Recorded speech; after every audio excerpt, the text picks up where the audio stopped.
the New York Artist Collective podcast. This next one's about. It's silly how much joy that gives me. Hello and welcome to the New York Artist Collective podcast, This Next One's About. Now, this is a podcast where we interview an artist to discuss the creative songwriting process behind one of their songs. I am your host, Stephanie Manns, singer-songwriter and one of the New York Artist Collective producers. Now, as you'll be aware, during quarantine and lockdown, we have been taking our podcasts live to our Facebook page. And if you're watching it now, then yes, you will know all about this. But we've been doing this to find out how our artists are doing with this whole situation, and trying to find some ways to help, giving tips about doing live stream gigs, and generally broadening the format and taking in some new ideas and finding out lots of ways to do new and different things. But anyway, now before I introduce our guest this evening, I wanted to take a moment to acknowledge everything that is going on in the world right now. It is a lot. And I want to say that here at the New York Artist Collective, we stand with our POC friends. We are absolutely against racism, white fragility, and white centering. And as such, I don't believe it is our place to comment on such event. So in 2 weeks' time, instead, we will be hosting a podcast show featuring our POC friends within our New York Artist Collective community, as we feel that elevating their voices and giving them space at this time is the right thing to do. And I will be posting more information on that in a week or so's time. Now, this evening, hopefully we can bring a good news story or two from the work that my good friend, singer-songwriter Matt Butler has been doing with his nonprofit, the Just One Foundation. So let me bring him in. This is Mr. Matt Butler. Hey, everybody. How you doing, Steph? Good to see you. I'm good, Matt. How are you? I'm good. I'm impressed with the technology, with the StreamYard here, and how you could bring me in from backstage like that. Yeah, well done. I'm rather impressed with myself, if I'm perfectly honest with you. Well played. So how are you? I can see that you have foregone a couple of haircuts or two during quarantine. And famously, I called you Teen Wolf the other day on Instagram, which I felt I could get away with, which was rather fun. You got away with it cleanly, smoothly. I think it was the Teen Wolf emoji that you found that I was most impressed by, to be honest. Yes, I know. And thank you for reposting that. That was very gracious of you, shall we say. So how has lockdown been for you? What's been happening in the world of Matt Butler? I know that you're still busy, going to school. You're still busy with your foundation. What's been happening for you? Yeah, a lot. I mean, I think, like you said at the very beginning of this, what I heard, I want to just acknowledge quickly that obviously there is quite a lot that's going on in the world right now. And, it's some pretty important and serious stuff. And I think it's great that you're going to be doing an episode specifically, set up to address that, especially, in some time when, we can kind of get some other perspective on it and so forth. But I'll say that, the entire quarantine has obviously been a pretty unprecedented and wild experience. And it's weird. It's been going on for a long time, as everybody knows, and time has blurred for me to a certain degree. And, I when quarantine began is sort of fuzzy. I got very used to it. There were elements of quarantine that I'll not so proudly admit were very already similar to what my life looked like, prior. Well, on one level, I isolate pretty naturally. That's not something that I need to be forced to do. To choose to sequester myself, and then a certain type of work or study or habit it wasn't a drastic adjustment for me on a certain level. I think that what's really weird is that I feel like I've gone through quite an arc throughout this process, emotionally or personally or spiritually, and I almost feel nostalgic already for certain moments that took place during quarantine. There's certain events or certain nights that I remember, or certain experiences when it was first getting started, and there were certain times where I felt very kind of cocooned by the quarantine. Mm-hmm. And I also felt like there were times when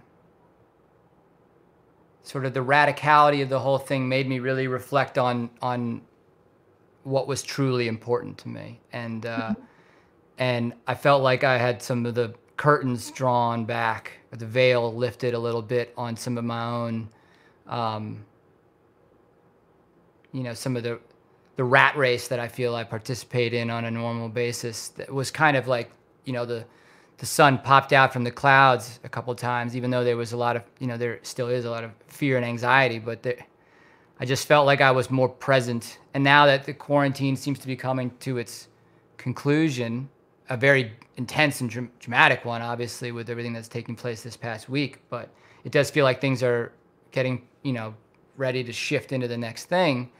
I'm like a little afraid to go outside, to like be back, and and I'm a little bit, my head is already geared up into like kind of the next level of like, what do I need to do? What do I need to do? How do I get this figured out? Get this thing right? Get this thing? And I'm more projected into the future than I was, say, a month ago, where I think I was much more present with myself. If that makes any sense. Yeah, I think, going in and coming out, there's certain levels of anxiety. It's sort of the anxiety of everything slowing down and going, what am I supposed to do? And then now it's the anxiety of everything ramping back up and trying to pick it back up with pace and fervor, and, getting back into music, and, getting back to shows and earning money again and all of that good stuff. So I definitely hear you. Yeah, the financial element's definitely been, an interesting thing. As someone who makes the majority of their living on live performance, having that revenue stream sort of disappear for an undetermined amount of time has definitely been anxiety inducing. But I also think it's, kind of made me dig into other, like try to develop other skills that I wouldn't have developed otherwise. If that makes sense. That's interesting. So what have, and I think there's a lot of creative people who feel this sort of pressure to learn, create, sort of come out at the end of this with a new skill or something like that. But I don't, I try to sort of remember that I think, coming out and just surviving is enough. But it's wonderful to hear that you have, developed some skills. So may I ask what you have been learning? Yeah, all sorts of stuff, man. I would say that was something that I felt at the beginning of quarantine was like a big trap that I would easily fall into. I remember like the first week of quarantine, everybody was posting things like how Shakespeare wrote King Lear while quarantined from the plague. And I remember thinking that like all these people are going to think that they've got to,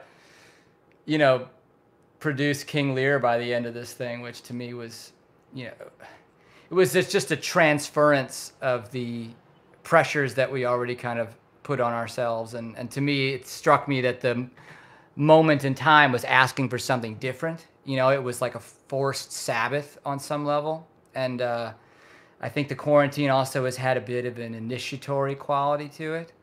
But I do know that there was that anxiety to maintain productivity of a certain kind, a very specific, kind of one-dimensional form of productivity. But I would say that, skills that I've developed, like I am in school, which has been the biggest blessing that my music school, let's give a shout out to the Collective School of Music in New York City. Your good friend, Bob? Yes. Bob Burke is a fantastic teacher and mentor of mine. I really have a tremendous relationship with all of the faculty there. And actually, I've gotten closer with a lot of the students since I've been in quarantine, and we've been on Zoom classes together. I didn't speak to people anywhere near as much when I was in person. That's what I'm saying. I'm isolation, quarantine. Comes very naturally to me, Steph. Yeah. I'm a pretty, pretty introverted guy. But having class I don't know what this would have been like without that.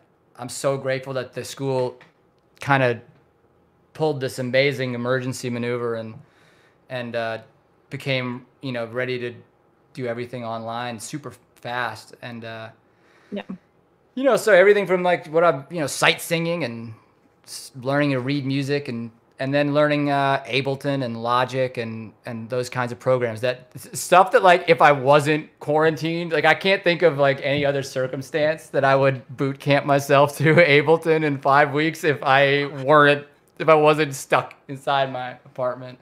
But I'm pumped about it.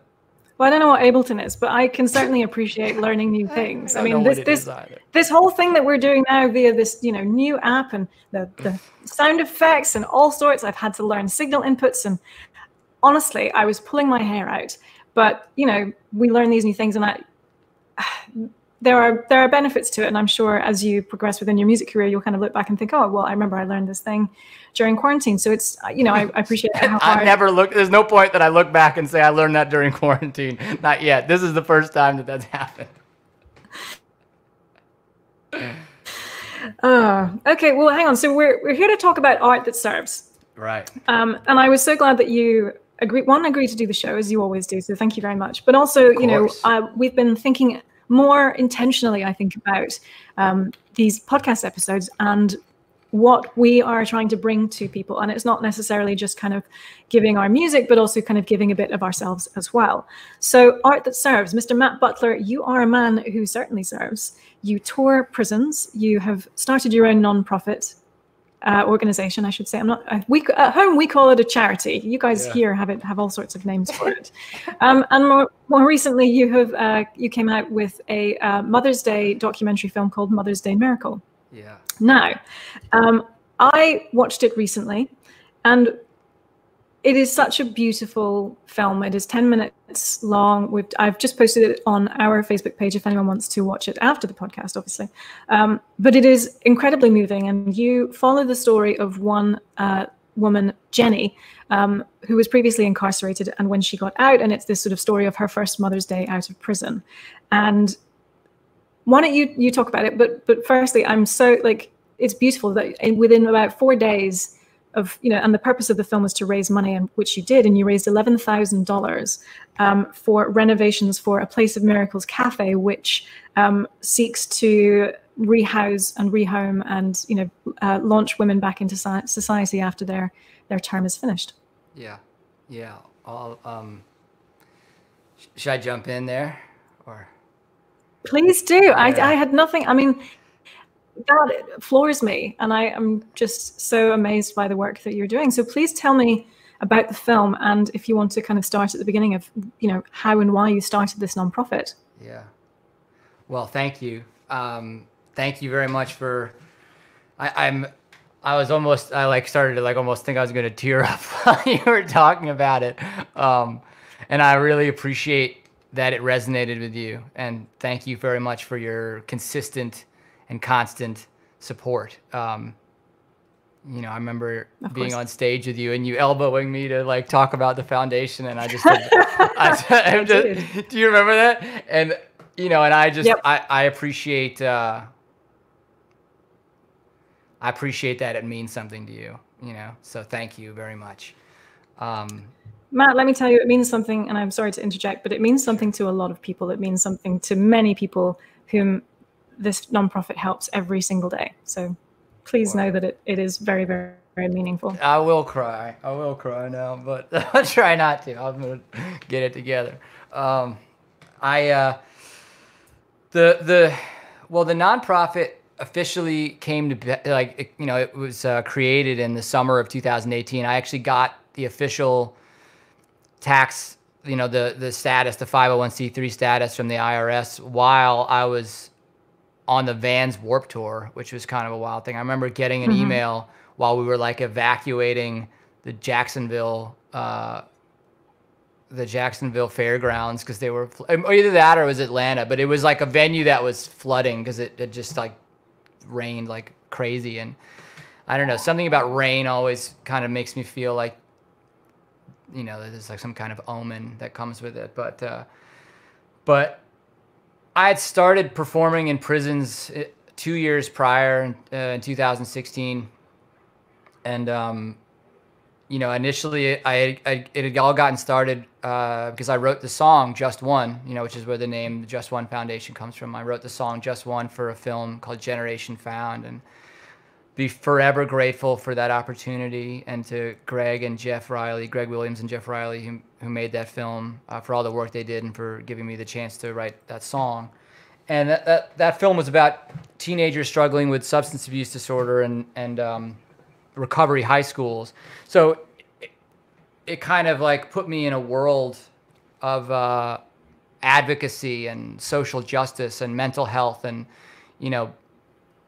I'd certainly struggled with my own set of issues, but throughout my past, but I'd never really been surrounded by people that were really like working in those fields in that kind of capacity. So it was like a huge amount of like just very eye-opening, and it put me in a lot of people's spheres. And I had the opportunity to play for a lot of different folks. And eventually, I was given the opportunity to perform a show at the Albany County Jail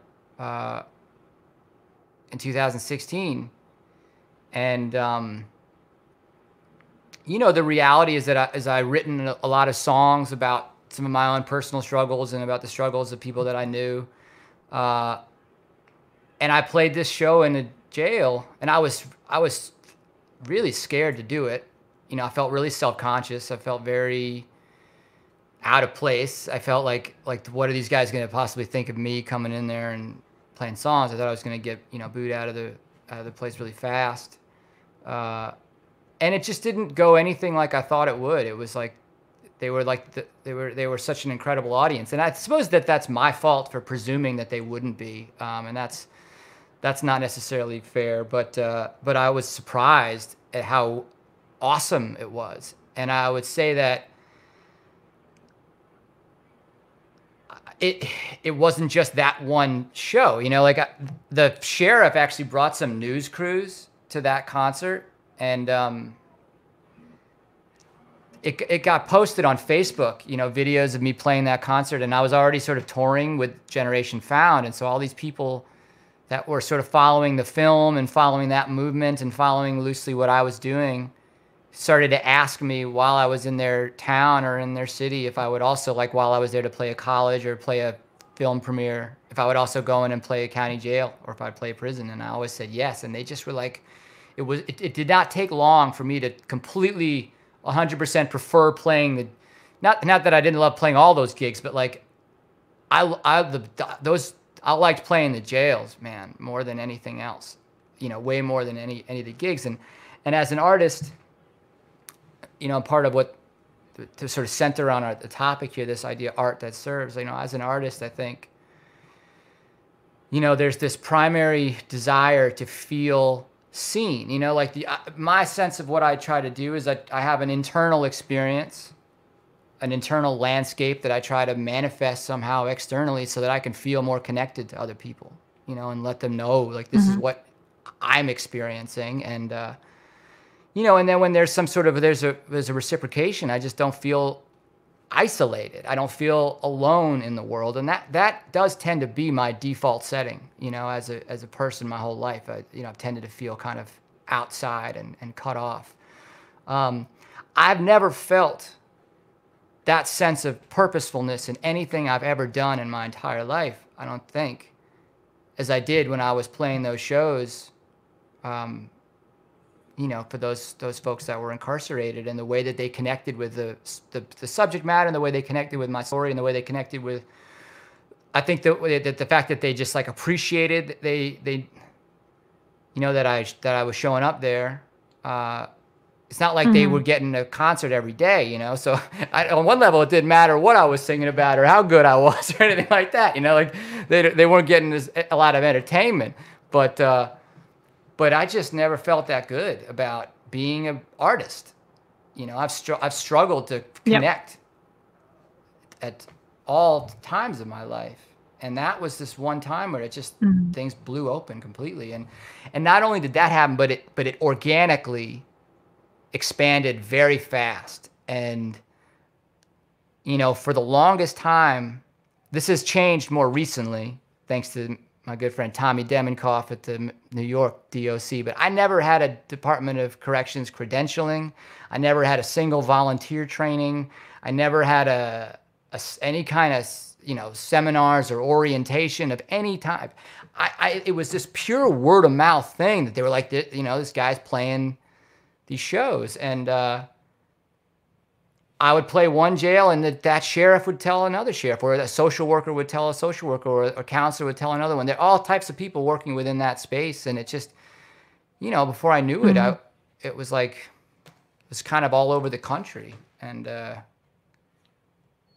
yeah. And you did like a whole tour. You've done two. How many tours have you done? I've done a couple. So, the first thing that happened was 2017. A good friend of mine named Sarah Thompson, who's in Ohio, who I'd done some work with prior. She runs an organization in Ohio called OCAR, Ohio Citizen Advocates for Addiction Recovery. And we'd done a few events, and through a connection of hers, a nonprofit in Ohio that had been running, they're closed now actually because of the quarantine, but these therapeutic communities in state prisons, and they wanted to know if I'd play a show in one.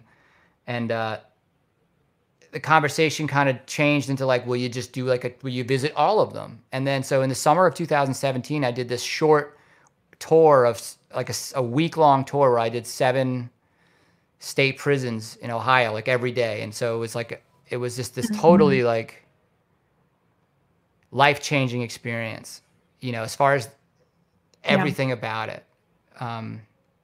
But yeah, go ahead. Sorry. I'll ramble forever about this if you don't cut me off. So that's all right. I'm enjoying listening to you. Okay, so I've done a couple of, I do hospital shows every now and again, and I mostly do them at children's hospitals. And it is so interesting to play for kids. Thank you. It is one of the most humbling experiences I've ever had. And, because kids don't care who you are. Some of them don't even want to hear you. They're like, no, I don't want it tonight, and so it's just, all right, fine. And you move on to, and, it's so interesting in terms of like whether they want to hear you or not, and like how you feel seeing them and their reaction. And sometimes they're really not bothered, and sometimes they're over the moon. And you could go in and practice this whole, you've got to do covers in these hospitals, so it's songs that they know. And it's so interesting to see them just jump up and down at something like the Bare Necessities. And it's adorable, but it's one of those where, you'll go onto a cancer ward and you'll play for these children that are, terminally ill. And coming out of that, there are a lot of emotions when you're kind of doing something like that. And I come away from it still very mixed. I feel great that I've been able to bring joy to some people, but I also, come away with, some of my own feelings of sadness. And I'm generally at the end, I'm probably a mix of energized and also exhausted. And I wonder what that's what you go through as you are performing and as you are connecting, and then come the end of that day or the show, what do you feel? Yeah, no, it's taken me a lot of time to even get perspective on how I've felt about certain things. But I certainly know what you mean, and I think that that's an incredible service to do that. My experience with, the physicality of it, I put myself in, I've been through at times some pretty brutal touring schedules where, if I'm working with certain organizations and they're, I used to do these tours in Michigan where I've done 4 shows a day for 5 or 6 days in a row. And like real shows, you got to drive in between them. And it would be pretty standard for me to play 3 shows in a day. And there was even times where I'd play 6 or 7 because I'd play a county jail where they wouldn't be able to put populations had to stay separated. So a county jail might have 5 or 6 pods. So it's a different unit, a different housing unit for everybody that's there. And, and I would feel like I would want to visit all of them. And inevitably the shows would, we'd talk and I'd play 5 or 6 songs and conversation, and it would go 45 minutes to an hour. And I'd do that 7 in a row because there'd be 7 pods, so I'd be 8 hours or 7 hours in in one of these county jails. And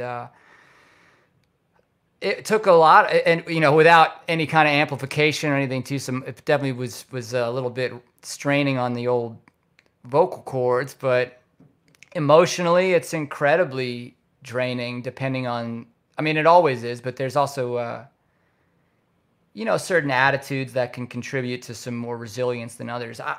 When I first began playing those shows, it's interesting. The thing about service, as I understand it, service is meant to reduce one's sense of self-importance, to reduce one's sense of egocentricity. If it isn't, then if it's not doing that, then it's something that needs to sort of be re-examined as far as it being an act of service. That's why primarily, genuine, true service on a lot of levels, is, or like the truest form of service is usually anonymous service, because there's no way of receiving anything in return for it. You don't get something necessarily back except for the intrinsic altruistic reward for doing something for other people. And we're talking about some pretty like high level spiritual mastery at that point, when you really do something without expectation for someone in return. But what I would say is that in my beginning experiences playing in jails and in prisons, the reactions were very positive, like I described. And there's some videos on YouTube of people really, cheering and having the experience of playing a state prison and having 100 guys, that are potentially, kind of tough guys, get up and give you a standing ovation. And people crying in those shows, showing that kind of level of vulnerability and emotion. It's such a, I can't describe how powerful that was for me. But it had its effect, on my ego as well, and as far as the way that it tweaked my sense of self-importance, and personal grandiosity and egocentricity. And I think that that's one of the amazingly, geniusly insidious ways that the ego works. It's like it'll put on whatever clothes it needs to put on in order to get back on stage, So on one level, you can be, humble, or you can be, I'm the most humble guy in the room, and it's like, your ego, rather than seeking to be, I'm the smartest guy in the room, now I'm the most giving and loving. And so I started to believe, I think, that I had more power to be and do things than I did. And so when you put things on your shoulders that way too, the level of like exhaustion, emotional exhaustion, spiritual sickness, mental illness, all those things that can arise from that. I had to learn experientially, how to like sort of observe my ego kind of growing back, as a result of doing service at a certain point.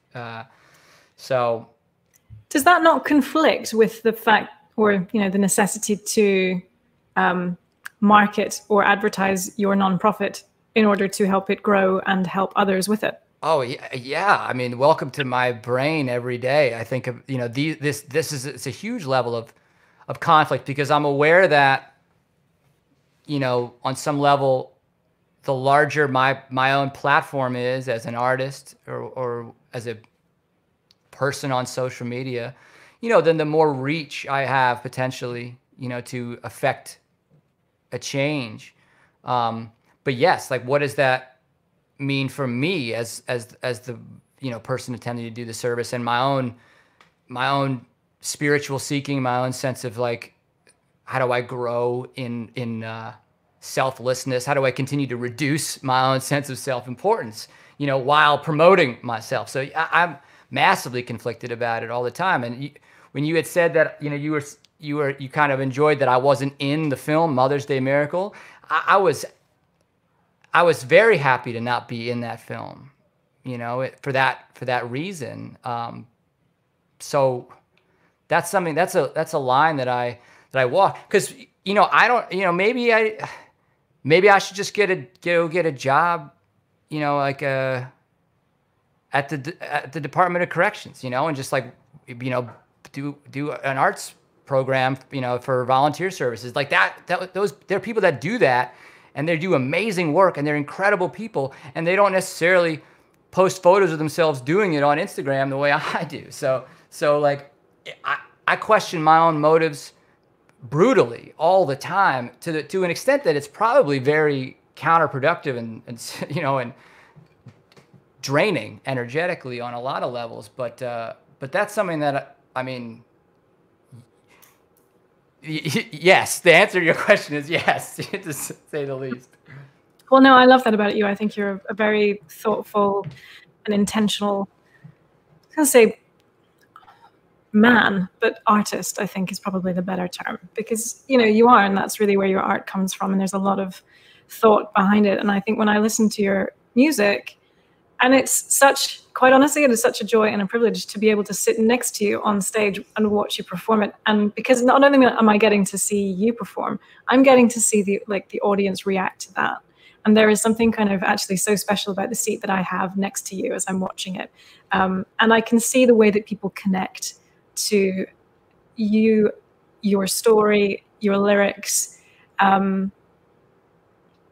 It's really a joy to watch. So, thank you again for that. Well, thank you. Now, you're going to play your song, Just One. Yeah. And I will get to watch it virtually and see people also watch it virtually. So it'll be, I sort of have my seat, but virtually, as it were. Well, I'll also just say that I love those shows that we play together as well. And that was such a sort of like fortuitous thing, because we didn't really know each other the first time we played. And then I don't know if we thought it was going to become like a series and then, it's a real friendship. So I think it's been a real gift, for me to have that stage next to you as well, and to watch people experience your music and life is always full of surprises in that way, and it's very, very wonderful. Thank you. Yeah. Definitely. So this song is like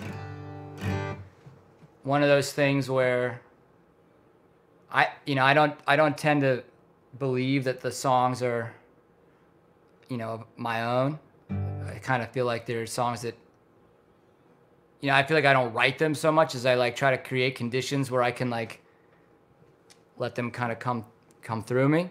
Mm-hmm. And then they very much like have their own lives and identities. And this is a song that I feel very grateful for, because the lyrics have given me something to try to live up to. It's, the lyric sets a high bar, and it's good to bring that into a show sometimes, because it reminds me of what it is that I'm doing there. And this song, like literally, this song has taken me all over the country, and so I'm grateful that it's given me those legs. So here we go. Okay.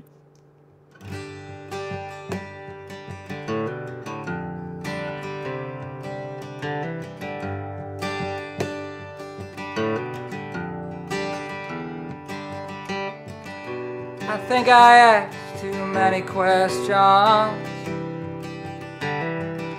I know I'll never understand how to help all those around me. I am just one man.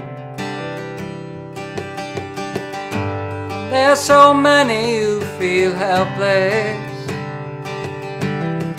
that there's just too much to be done. But I know it makes all the difference. That revolution has begun. If I can help just one, and he can help just one, and she can help just one, if we can help just one.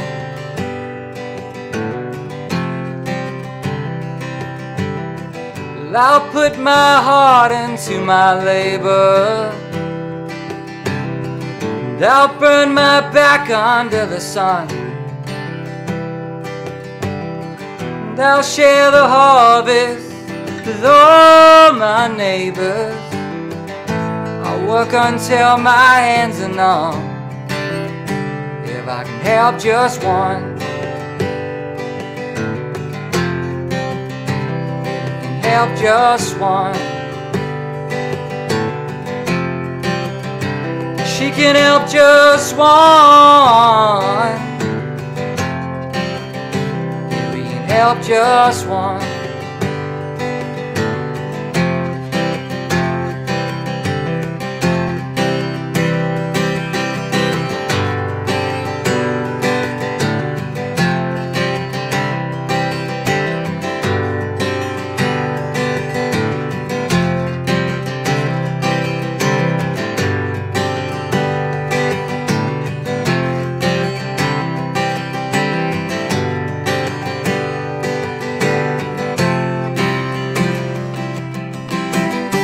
I always gave to the collection, always hoping I'd get something back. So now I'll offer this reflection to all the mourners dressed in black.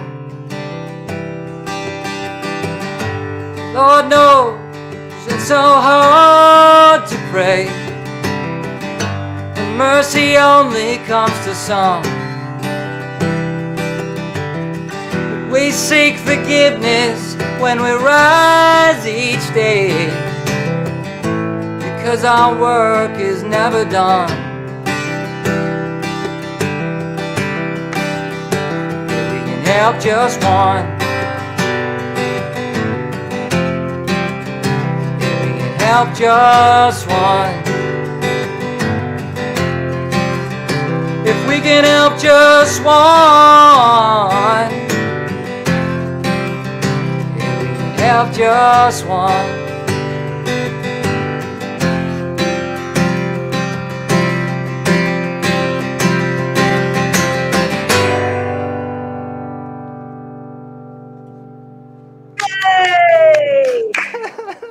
That was lovely. Thank you very much. It's such a lovely idea, just to, like, helping just one person and like what that means. Yeah, well, to me, you know, in a situation when I think about like the film, you know, Mother's Day Miracle, and you know, a woman like Jenny, and what it means for her to be able to show up for her children, and you know, and have a holiday with her children, and what that means to her kids, you know, and then what that will mean to everybody that like her kids then, you know, touch in their lives, and just sort of the, you know, that it's certainly not an original concept, that pay it forward kind of extrapolation of Mm-hmm. one kind gesture, you know, and what that can really do and what that can unfold as throughout the course of a person's lifetime. There was something that Jenny said, and it was something that her daughter had said to her when they were going to A Place for Miracles cafe. And her daughter asked what a miracle was. I don't want to spoil this for everyone for the whole film, but there was just this lovely, sweet little thing. And her daughter said, "A miracle? We need to get one of those." Yeah. That was such a moment, man. When I know that when our filmmaker Sam, you know, when Jenny said that and they got that on camera, that I know that they all kind of looked at each other like, yes, that's the, you know, that's such a key piece of what the story is. And it was so poignant, man. So I met Jenny a year earlier because she was incarcerated at the Chesterfield County Jail in Virginia, and I went and I played a show, and she had an experience with the show, and when she got released, she sent me a Facebook message and was like, you know, if you're ever back in Chesterfield, I want to buy you pizza.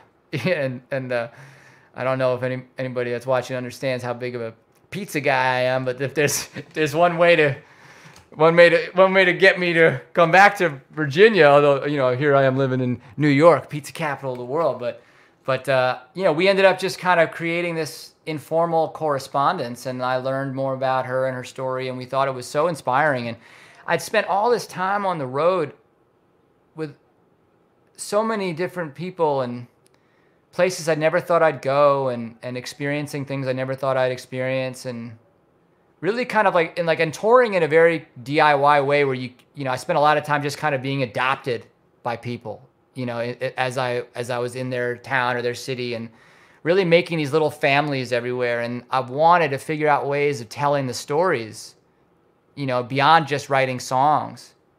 Mm-hmm. And it just kind of lined up, you know. And the filmmaker Sam is one of my best friends. We were in film school, not film school. We were in film class together in high school. We went to high school together, and so it's like this amazing way for us to reconnect and kind of do what some of the stuff we were doing, although very different kind of films now than then. But it was really pretty magical, you know, the whole thing.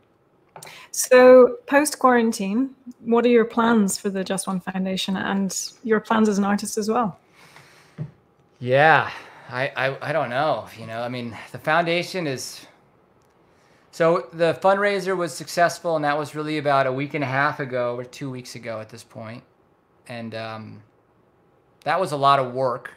So we don't have an immediate, you know, new project that we're going to work on, but the documentary was sort of not a pilot, but sort of a prototype in a way. We'd done a smaller short documentary that was about 5 minutes long at the Albany County Jail, but it didn't have a call to action attached to it. So this was kind of a test in a way of something like this. And the response was so positive that, you know, I think that we're going to want to continue to make content, because I would consider that documentary to be, you know, art that serves, you know, art that's created specifically with this idea of like, how do we serve a larger community? How do we serve a larger body of people, you know, in a way that's genuinely substantial and hopefully transformative on some level.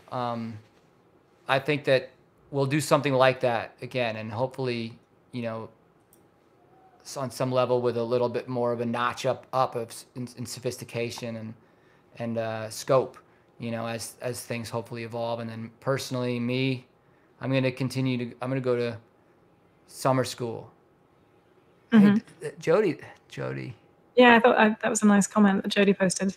Yeah, Jody is Jody is like an example of someone that like I made an incredible bond within like the course of, you know, 2 days or 3 days. You know, she does a lot of amazing work in Ohio, and she's like one of these people that I feel like I've been sort of adopted by. Hey, Jody. And if you're listening on the podcast, Jody says, "This song will forever be my motivation on bad days and my source of humility on good." Well, can't ask for much more than that, man, I'll tell you. Humbling. Yeah. All right. Well, Mr. Matt Butler, let's end on a positive note. Tell me one thing you are looking forward to, maybe the first thing that you're looking forward to doing once this whole lockdown is over. I want to see my mom. I haven't seen my mom in a while. I know she misses me and my brother, and I think I want to, you know, take my mom out to get some lunch, get some tea or something, you know. I think that's adorable. It's true. Oh, Matthew, one day you're going to make some lady very happy. My mom, you know. Yes, it will be your mother. Matt, it is always such a pleasure chatting with you. Thank you so much for coming on the show and talking about your art and the service that you're providing with it. It really is such a wonderful story. And I'm so glad that you have shared it with us tonight. So thank you once again. Thank you for having me, Steph. All right. Well, we will see you very soon. Now, where am I now? Hello. Yes. So my good friend, Mr. Matt Butler there. I love him. He's so lovely. Next week on the podcast, Sonia Lee joins me from Nashville. She's an incredible singer-songwriter that I've been keeping tabs on for a couple of years in a totally non-stalker way, honestly. And I know that you're going to love her. So she'll be giving us the lowdown on how Music City and the Nashville community has been creating during this time. So that is next Wednesday at 8 p.m. on our Facebook page. Oh, and also please make sure that you follow our page and join our inner circle. The details are below. And you can find out all about our next guest and our upcoming show in 2 weeks' time, featuring our POC friends in our music community. Stay safe out there. I am Stephanie Manns, and we will see you next time.